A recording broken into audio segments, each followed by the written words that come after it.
ನಮಸ್ಕಾರ ಕನ್ನಡಪ್ರಭ.com ನ್ಯೂಸ್ ಬುಲೆಟಿನ್ಗೆ ಸ್ವಾಗತ. Camera person Kevin ಜೊತೆ ನಾನು ಶ್ರೀನಿವಾಸ್. ಇಂದಿನ ಪ್ರಮುಖ ಸುದ್ದಿಗಳು. ಮನೆಯ ಕಸ ತ್ಯಾಜ್ಯಗಳನ್ನು ಕಸದ ಬುಟ್ಟಿಯಲ್ಲಿ ಹಾಕಿ ಪಾಲಿಕೆಯ ಗಾಡಿ ಬಂದಾಗ ಕೊಡುವ ಬದಲು ಎಲ್ಲೆಂದರಲ್ಲಿ ಸುರಿಯುವ ನಗರದ ಜನತೆಗೆ ಎಚ್ಚರಿಕೆ ನೀಡುವುದಕ್ಕಾಗಿ ಇಂದಿನಿಂದ ಗ್ರೇಟರ್ ಬೆಂಗಳೂರು ಪ್ರಾಧಿಕಾರದ ಅಡಿಯಲ್ಲಿ ಬರುವ ಬೆಂಗಳೂರು ಘನ ತ್ಯಾಜ್ಯ ನಿರ್ವಹಣಾ ಲಿಮಿಟೆಡ್ 190 ವಾರ್ಡ್ಗಳಲ್ಲಿ ಕಸ ಸುರಿಯುವ ಹಬ್ಬವನ್ನು ಪ್ರಾರಂಭಿಸಿದೆ.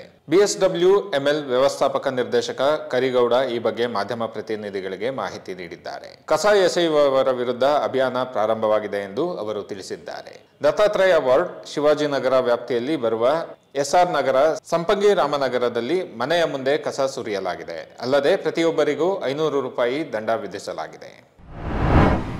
2025ನೇ ಸಾಲಿನ ಕರ್ನಾಟಕ ರಾಜ್ಯೋತ್ಸವ ಪ್ರಶಸ್ತಿಯನ್ನು ಘೋಷಿಸಲಾಗಿದ್ದು, ಚಿತ್ರನಟ ಪ್ರಕಾಶ್ ಸೇರಿದಂತೆ ವಿವಿಧ ಕ್ಷೇತ್ರಗಳಲ್ಲಿ ಸಾಧನೆ ಮಾಡಿದ 70 ಮಂದಿಯನ್ನು ಆಯ್ಕೆ ಮಾಡಲಾಗಿದೆ.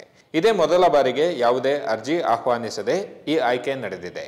ಜಿಲ್ಲಾವಾರು ಸಾಮಾಜಿಕ ಪರಿಪಾಲನೆ ಹಾಗೂ ಆಯ್ಕೆ ಸಮಿತಿ ಶಿಫಾರಸುಗಳ ಆಧಾರದ ಮೇಲೆ ಆಯ್ಕೆ ಪ್ರಕ್ರಿಯೆ ನಡೆದಿದೆ. ಈ ಬಾರಿ 12 ಮಹಿಳೆಯರು ಹಾಗೂ ಸಮಗಾರ ಹರಳಯ್ಯ ಸಮುದಾಯದ 2 ಪ್ರತಿಭೆಗಳು ಪ್ರಶಸ್ತಿಗೆ ಭಾಜನರಾಗಿದ್ದಾರೆ. ಆಯ್ಕೆ ಸಲಹಾ ಸಮಿತಿ ಸದಸ್ಯರು ಶಿಫಾರಸು ಮಾಡಿದ್ದ ಅರ್ಹರನ್ನು ಬಹುತೇಕ ಆಯ್ಕೆ ಮಾಡಲಾಗಿದೆ ಎಂದು ಸಚಿವ ಶಿವರಾಜ್ ತಂಗಡಗಿ ತಿಳಿಸಿದ್ದಾರೆ.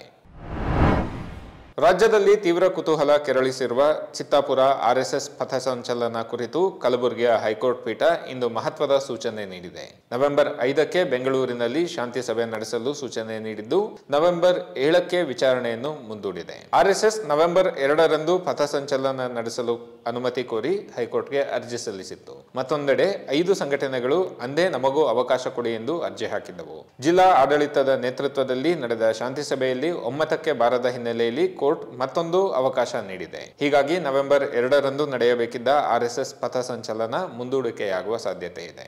ಇನ್ನು ಕಾಂಗ್ರೆಸ್ ಅಧ್ಯಕ್ಷ ಮಲ್ಲಿಕಾರ್ಜುನ ಖರ್ಗೆ ಅವರ ತವರು ಕ್ಷೇತ್ರವಾದ ಗುರುಮಠಕಲ್ ಪಟ್ಟಣದಲ್ಲಿ ಶುಕ್ರವಾರ ಪಥಸಂಚಲನ ನಡೆಸಲು ಯಾದಗಿರಿ ಜಿಲ್ಲಾಡಳಿತ RSSಗೆ ಷರತ್ತುಬದ್ಧ ಅನುಮತಿ ನೀಡಿದೆ.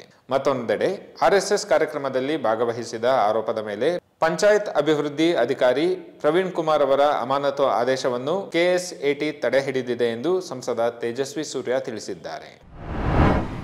ಕರ್ನಾಟಕ ಪ್ರವಾಸೋದ್ಯಮ ಇಲಾಖೆಯಿಂದ ವಯನಾಡು ಪ್ರವಾಸೋದ್ಯಮದ ಪರವಾಗಿ ಜಾಹೀರಾತು ನೀಡಿರುವುದು ರಾಜ್ಯಾದ್ಯಂತ ವ್ಯಾಪಕ ವಿರೋಧಕ್ಕೆ ಕಾರಣವಾಗಿದೆ. ಈ ಕುರಿತು ವಿಧಾನ ಪರಿಷತ್ ಬಿಜೆಪಿ ಸದಸ್ಯ CT ರವಿ ಟ್ವೀಟ್ ಮಾಡಿದ್ದು, ತಮ್ಮ ಪಕ್ಷದ ಅಧಿನಾಯಕಿ ಪ್ರಿಯಾಂಕಾ ಗಾಂಧಿ ಅವರನ್ನು ಮೆಚ್ಚಿಸಲು ಕನ್ನಡ ನಾಡಿನ ಗೌರವವನ್ನು ಅಡವಿಡಲು ಹೊರಟಿದೆ ಕಾಂಗ್ರೆಸ್ ಸರ್ಕಾರ ಎಂದು ಅವರು ಆರೋಪ ಮಾಡಿದ್ದಾರೆ. ಬಿಜೆಪಿ ಆರೋಪಕ್ಕೆ ಪ್ರವಾಸೋದ್ಯಮ ಸಚಿವ HK ಪಾಟೀಲ್ ಪ್ರತಿಕ್ರಿಯೆ ನೀಡಿದ್ದು, ಈ ರೀತಿಯ ಜಾಹೀರಾತು ಯಾಕೆ ಕೊಟ್ಟಿದ್ದಾರೆ ಎಂದು ಅಧಿಕಾರಿಗಳಿಂದ ಮಾಹಿತಿ ಕೇಳಿದ್ದೇವೆ. ಮಾಹಿತಿ ಸಿಕ್ಕ ಬಳಿಕ ಪ್ರತಿಕ್ರಿಯೆ ನೀಡುತ್ತೇನೆ ಎಂದು ತಿಳಿಸಿದ್ದಾರೆ. ಎಂಜಿನಿಯರ್ ಕೆ ಅರವಿಂದ್ ಆತ್ಮಹತ್ಯೆಗೆ ಸಂಬಂಧಿಸಿದಂತೆ ನಡೆಯುತ್ತಿರುವ ಕ್ರಿಮಿನಲ್ ತನಿಖೆಗೆ ಸಹಕರಿಸುವಂತೆ ಓಲಾ ಎಲೆಕ್ಟ್ರಿಕ್ ಟೆಕ್ನಾಲಜೀಸ್ ಪ್ರೈವೇಟ್ ಲಿಮಿಟೆಡ್ನ CEO ಮತ್ತು MD ಭವಿಷ್ ಅಗರ್ವಾಲ್ ಮತ್ತು ಹೋಮೋಲೊಗೇಷನ್ ಎಂಜಿನಿಯರಿಂಗ್ ಮುಖ್ಯಸ್ಥ ಸುಬ್ರತ್ ಕುಮಾರ್ ದಾಸ್ ಅವರಿಗೆ ಕರ್ನಾಟಕ ಹೈಕೋರ್ಟ್ ನಿರ್ದೇಶನ ನೀಡಿದೆ.